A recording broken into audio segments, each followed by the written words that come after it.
여호와여 내가 부르짖어도 주께서 듣지 아니하시니 어느 때까지일까.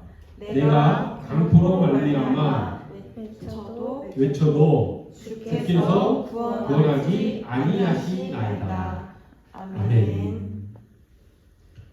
오늘 본문 말씀은 하박국 선지자가 하나님께 이제 탄원하는 내용이지요. 하박국이 하나님께 기도를 하는데도 하나님께서 응답이 없으심에 대해서 지금 하박국은 아주 간절하게 창자가 끊어질 듯한 그런 아픈 마음으로 하나님께 탄원하고 있는 그런 장면입니다. 내가 부르짖어도 주께서 듣지 아니하시니 이렇게. 그리고 그때가 응답하는 때가 어느 때까지이겠습니까? 라고 지금 하나님께 질문하고 있습니다. 근데 이 하박국의 이 질문은, 하나님을 향한 이 탄원은 우리가 신앙생활 하면서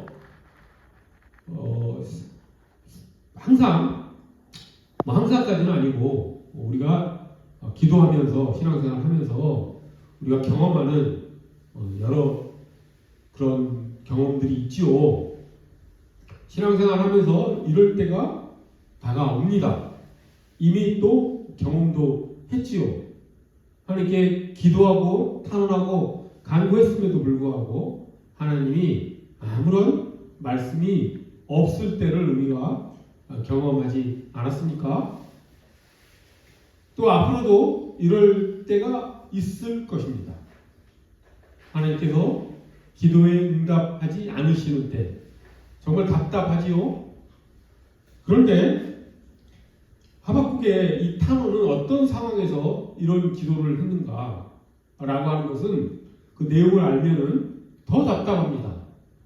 이때 이 하박국 선지자가 활동하는 때는 이제 남유다가 이제 망해가는, 이제 북이스라엘은 이미 망했고 남유다도 국제 정세 속에서 이제 아수르가 전성기를 지나고 이제 바벨론이 새로운 그 메소포타미아 지역의 강자로 떠오르고 애굽, 이집트는 이제 쇠약해져가는 그런 국제 정세 속에서 이러지도 저러지도 못하고 하나님을 전적으로 신뢰하지도 못하고 우상을 숭배하면서 이강대국 저강국에 붙었다 떨어졌다 하면서 방황하는 그런 시절, 거기에 우상을 숭배하고 사회의 정의는 사라져버린 시대에 하박국이 그 이스라엘의 불의와 그 부정을 보고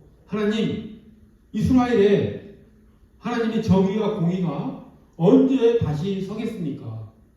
이스라엘이 이렇게 도덕적으로 피폐하고 또 거짓 우상을 숭배하는 이 나라가 언제 다시 하나님의 나라로 바로 서겠습니까? 라고 하는 그런 내용을 가지고 하나님께 기도한 것인데 그에 대한 응답을 하나님께서 전혀 하지 않고 있는 그런 내용인 것이죠.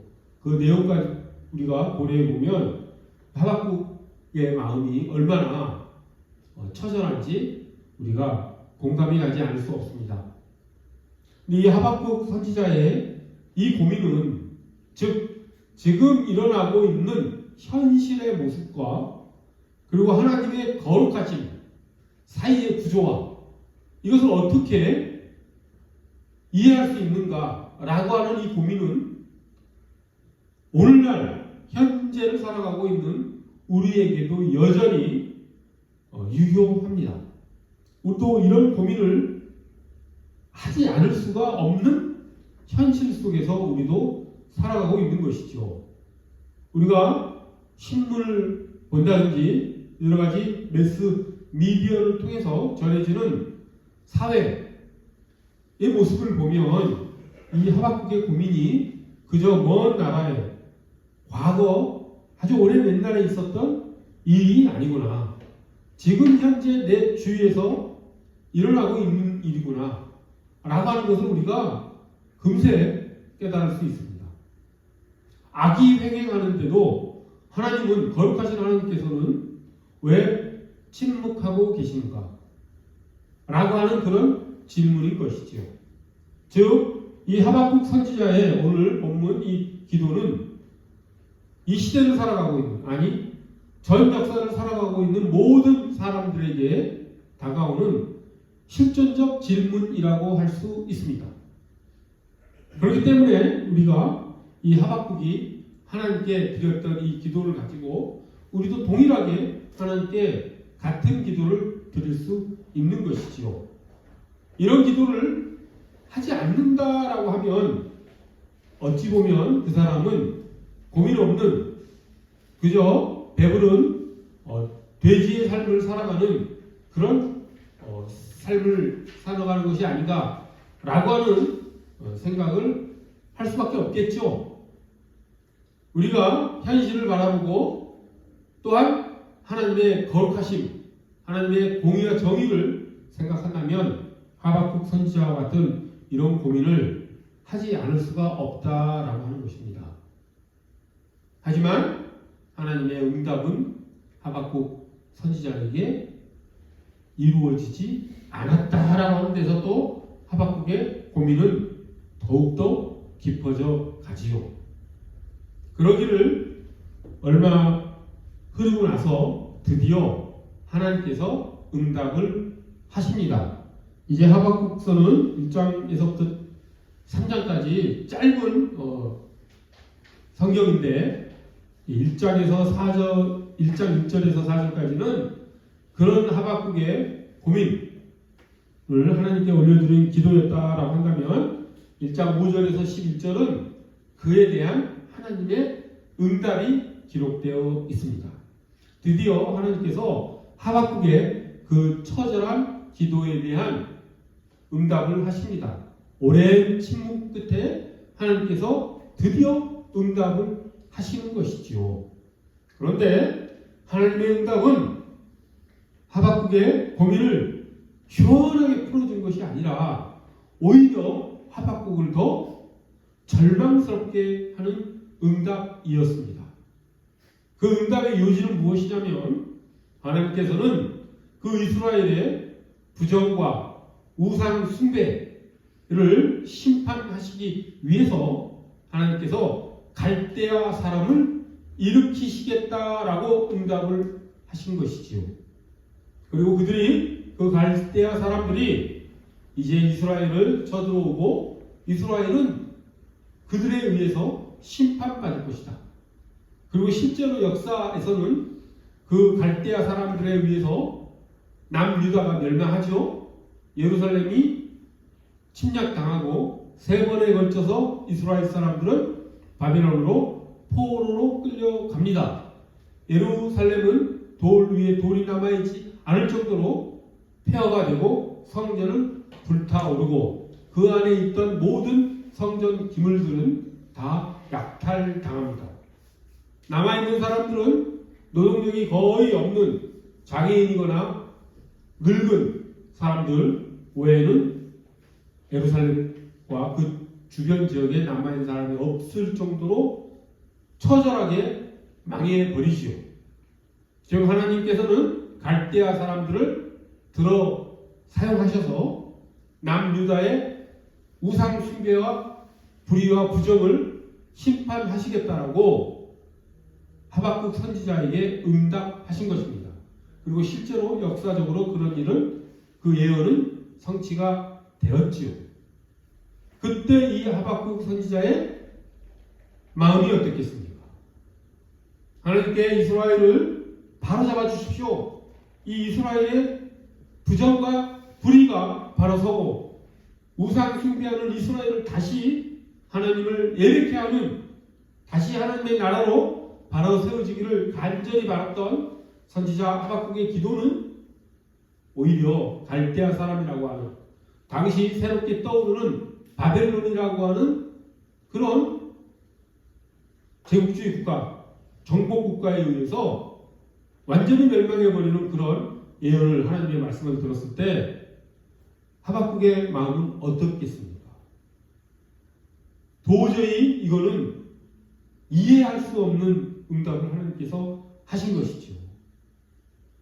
그래도 이스라엘이 우상 숭배하고 그렇게 부정과 부패에 빠졌다 하더라도 그래도 이스라엘은 형식적이나마 예루살렘에 성전이 있고 우상 숭배를 하긴 하지만 그래도 여호와 하나님을 또한 예배하는 그런 백성인데 하나님이 주신 율법도 있고 형식적이나마 지켜나가는 그런 이스라엘인데 갈대아 사람들 바벨론은 어떻습니까? 성경을 읽어보면 자기의 힘을 자기들의 힘으로 믿고 피정복 지역민들을 잔인하게 약탈하는 그리고 그 지역에 있는 사람들을 전부 포로로 끌고 가고 하는 그런 아주 잔인한 국가이지 않습니까? 그런 나라에 의해서 이스라엘을 심판하신다라고 하는 그런 응답을 들었을 때 하박국은 아마 어찌할 수 없는 정신적 그런 충격에 빠져 들어갔을 것입니다. 실제로 이런 일들이 우리 그리스도인인 우리의 기도 생활에도 나타나지요. 우리가 간절히 하나님께 기도했는데 그 기도에 대한 응답이 반대로 나타나는 경우, 하나님께 이제는 이 고난의 시기가 끝나고 이제 좋은 일이 생기기를 간절히 바라고 하나님의 정의가 바로 서고 하는 그런 일이 바라기를 간절히 바랐는데 다가오는 것은 더 큰 고난, 더 나쁜 일이 벌어지는 일이 일어나기도 한다라고 하는 것이죠. 우리 그리스도인의 삶에도. 그런 사례는 얼마든지 많지 않겠습니까? 병에 걸려서 하나님께 간구하고 또 간구하고 간구했는데 그 병은 오히려 더 악화되어 버리는 경우는 이런 경우이지 않겠습니까? 또 자신이 열심히 노력을 해서 사업을 일으키려고 온갖 노력을 다 하고 하나님께 기도하면서 나아갔는데 오히려 그 사업이 나쁜 사람들에 의해서 이렇게 사기를 당한다든지 아니면 어떤 국제 경제의 악화로 인해서 사업이 또 망해버릴 수도 있겠죠. 그래서 하나님께서 자신의 간구 내용을 오히려 더 나쁜 쪽으로 응답해 주시는 그런 경험들을 그리스도인들은 할 수밖에 없는 그런 현실 속에서 살아가고 있다라고 하는 것입니다. 자, 이것이 하박국서가 하나님과의 관계 속에서 하박국이 하나님께 내어놓은 질문이고 고민이고 그리고 기도 내용입니다. 이러한 기도 내용은 우리가 살아가면서 우리 그리스도인들에게도 일어날 수 있는 일이라는 것이지요. 그런데 결국 하박국 선지자는 어떻게 됩니까? 이런 처절한 기도를 드렸고 하나님은 침묵으로 응답하시다가 즉 응답을 안 하시다가 응답을 해주셨는데 오히려 더 나쁜 결과로 응답하신 이 하나님을 앞에 두고 이제 하박국은 어떻게 될까요? 그 이후에 하박국 선지자가 하나님과 맺게 되는 관계는 어떤 것일까? 라고 하는 것입니다. 우리 하박국서 하면은 유명한 구절들이 많이 있습니다. 어떤 구절들이 있습니까? 하박국 선지자는 세 가지 정도가 기억나지요. 첫 번째는 의인은 믿음으로 말미암아 살리라 라고 하는 그런 구절이 아주 유명합니다. 또 찬양으로 유명한 구절이 있죠. 물이 바다를 덮은 같이 여호와의 영광을 인정하는 것이 온 세상에 가득하리라 라고 하는 그런 말씀도 하박국서에 나오는 말씀입니다. 더 유명한 말씀이 있죠. 하박국서에 무슨 말씀입니까? 우리 주일학교 학생들도 다 하는 말씀인데 무화과 나뭇잎이 마르고 포도 열매가 없어도 외양간 송아지가 없고 밭에 소출이 없다 하더라도 나는 여호와로 인하여 즐거워하리라 라고 하는 말씀이 마지막 하박국이 하나님께 올려드리는 기도 내용입니다. 자, 우리가 이제 좀 눈치를 챘죠? 아주 처절한, 정말 이해할 수 없는, 도저히 용납하기가 어려운 그런 기도 응답을 하나님이 하셨음에도 불구하고 엎친 데 덮친 격으로 더 나쁜 일이 하박국의 기도 응답으로 나타났음에도 불구하고 하박국은 마지막에 어떻게 고백을 합니까? 무화과 나무에 열매가 없더라도, 포도나무에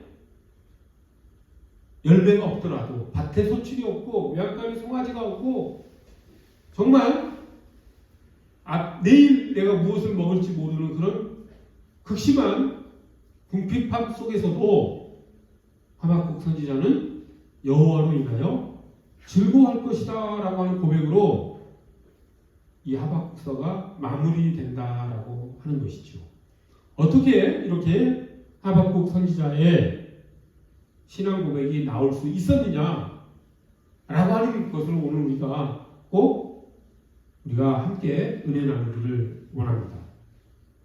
그 실존적 질문, 현실 속에서 이 불의가 파헤치는 이 현실 속에서 어떻게 하나님의 정의와 공의, 거룩하심과 그 조화를 이루는 그런 이해를 바탕으로 하나님의 거룩하심과 하나님의 위대하심과 하나님의 전능하심에 경배하고 찬양할 수 있는가 라고 하는 것이 정말 신비스럽지 아니하다 할 수 없는 것이죠. 이 부분을 우리가 붙잡는 것이 우리 그리스도인의 신앙의 가장 중요한 부분인 것이죠. 세상은 이 부분을 전혀 이해하지 못합니다.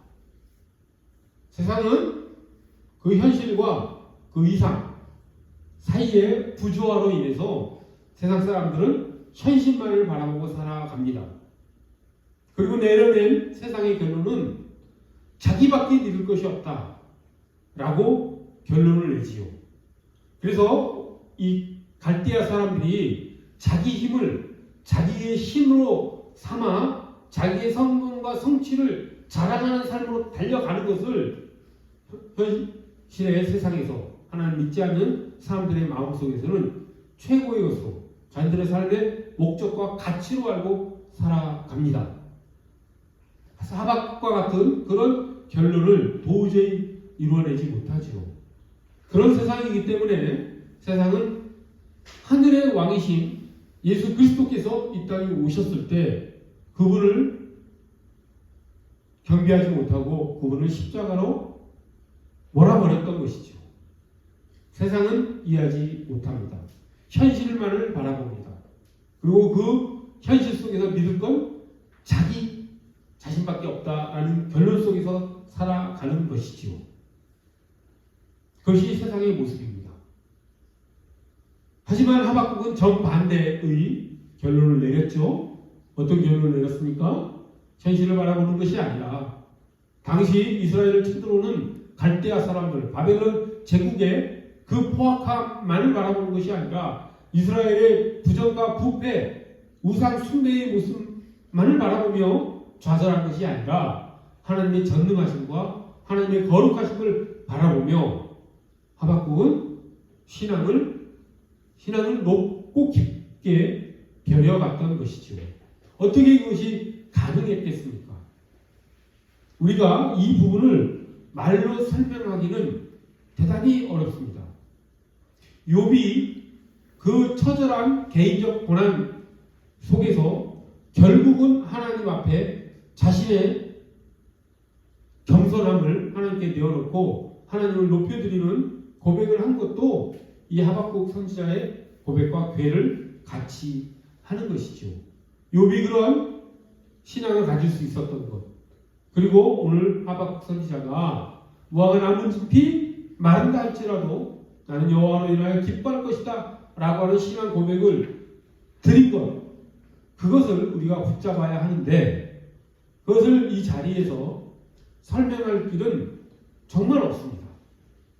그래서 어떻게 그 하박국 선지자와 욥의 마음속에 그것이 작용을 해서 작동을 해서 그것이 세상 사람들과 다른 결론으로 하나님을 높이고 하나님을 경배하는 그런 결론을 내고 신앙이 오히려 더 깊어졌는지를 우리가 논리나 이성을 가지고 인간의 생각을 가지고 설명할 방법은 없습니다.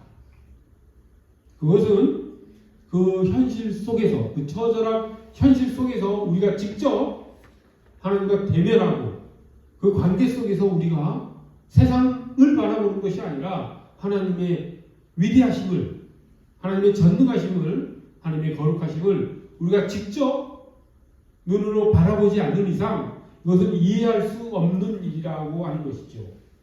그렇기 때문에 하박국서를 아무리 읽어봐도 하박국이 왜 그런 신앙 고백을 했는가라고 하는 것이 손에 탁 잡히지 않습니다.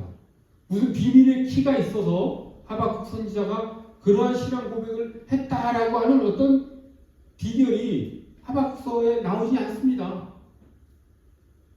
하박국은 하나님 속으로 더 깊이 그리고 더 높이 들어가면서 하나님만을 바라보는 그런 가운데 이런 결론이, 이런 신앙이 솟아 나왔다라고 하는, 이해할 수 없는, 인간의 이성으로는 이해할 수 없는 그 무언가가 하박국의 마음을 움직이게 했다라는 그런 생각밖에는 들지 않는 것이죠. 이것은 우리가 직접 하나님과의 관계 속에서, 우리가 하나님의 은혜 속에서 우리가 경험하고 우리가 체험하고 우리가 만들어내야 돼. 내가 만드는 것이 아니라 하나님의 은혜로 우리가 만들어져야 되는 그런 것이라는 것이죠.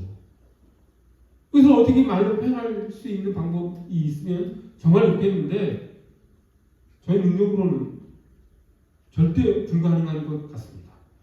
하지만 결론은 하박국은 그러한 처절한 현실 속에서 오히려 하나님의 거룩하심과 하나님의 전능하심, 창조주 되시는 하나님을 바라봤다라고 하는 것.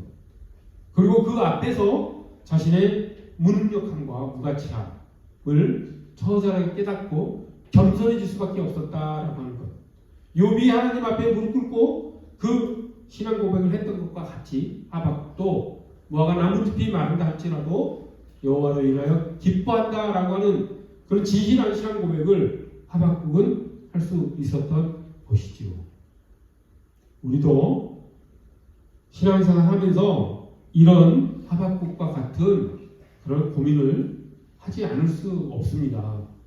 과거에도 했을 것이고 지금 하고 있을 수도 있고 또 미래에도 할 수밖에 없는 것이 우리의 신앙 여정입니다.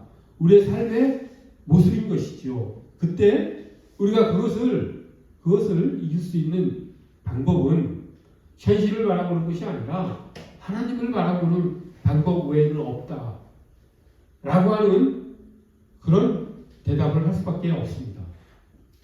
하나님의 거룩하심 속으로, 하나님의 전능하심 속으로 우리가 깊이 들어가는 방법 외에는 우리가 그 고난을, 그 처절한 현실을 이겨낼 수 있는 방법은 없다라고 하는 것이죠. 실제로 한번 그런 상상을 해볼 수 있을 것 같습니다. 우리가 정말 어떤 신비로운 어떤 초월적인 그런 경험 가운데에서 하나님을 대면한다라고 했을 때 우리가 그 앞에서 느껴지는 감정이나 마음이 어떻겠습니까? 온 우주를 창조하신 절대 신 앞에서 우리가 느껴지는 마음은 어떻겠습니까? 두려움, 경외감, 이런 마음밖에 없지 않겠습니까? 그 마음 속에서 솟아나오는 그 하나님에 대한 믿음, 하나님의 신실하심에 대한 우리의 절대적인 신뢰, 이런 것들이 우리의 삶의 모습을 하박국 선지자처럼, 욥의 신앙처럼 만들어 낼 것이라고 하는 것이죠. 우리는 우리가 의지할 것은 오직 그 하나님의 신실하심, 하나님의 약속에, 하나님의 그 은혜, 하나님의 사랑에 의지할 것밖에 없는 것이 우리라고 하는 것을 고백할 수밖에 없다라고 하는 것. 우리가 의지할 것은 오직 하나님이다 라고 하는 것을 하나님께서는 우리에게 가르쳐 주기를 원하시는 것이라고 하는 것. 우리에게 하나님께서 고난 속에 더 큰 고난을 주시는 이유는 그 과정을 통해서 우리에게 오직 하나님만이 우리를 이끌어 가시는 분이다라고 하는 것을 가르쳐 주시기 위해서, 전적으로 의지할 분은 하나님밖에 없다라고 하는 것을 우리가 체험적으로, 경험적으로 알게 하시기 위해서 하나님께서는 고난 가운데 더 큰 고난을 주신다라고 하는 것. 그래서 결국에 가서는 하나님께서는 물이 바다 덮음같이, 물이 바다를 덮음같이, 표현이 재밌죠? 바다는 이미 물로 가득해 있는데 그 바다를 또 물이 덮는다고 합니다. 아주 재밌는 표현인데, 그만큼 온 세상이 물이 다 덮은 것 같이 여호와의 영광을 인정하는 것이 온 세상에 가득하게 하나님께서는 만드실 것이라고 하는 것이죠. 그런 하나님의 선하신 그 하나님의 뜻을 우리가 인정하고 그 앞에 무릎 꿇고 엎드리는 것이 우리가 전능하신 하나님 앞에 드려야 될 마땅한 태도요 자세인 것이죠. 하나님께서는 모든 것이 합력하여 선을 이루도록 우리를 이끄십니다. 그 하나님의 신실하심에 우리의 모든 것을 다 맡기는 우리 모두가 되기를 간절히 소원합니다. 기도하겠습니다. 거룩하고 자비로우신 하나님 아버지, 하박국의 그 하나님을 향한 처절한 탄원 가운데 하나님께서 응답해 주시고 그 하나님의 전능하심과 하나님의 거룩하신 가운데 하박국의 아름다운 신앙 고백이 일어났습니다. 하나님, 저희 또한 현실만을 바라보고 어려움만을 바라보는 그런 삶의 태도에서 벗어나 하나님의 위대하심과 전능하심을 바라보며 저희의 모든 것을 하나님께 내어 맡겨드리는, 그로 인해 저희가 전적으로 믿고 나아갈 수 있는 분은 오직 하나님이심을, 하나님의 신실하심을, 하나님께서는 모든 것이 합력하여 선을 이루는 선하신 하나님이심을 저희가 경험하고 체험하는 우리 모두가 되기를 간절히 원하옵나이다.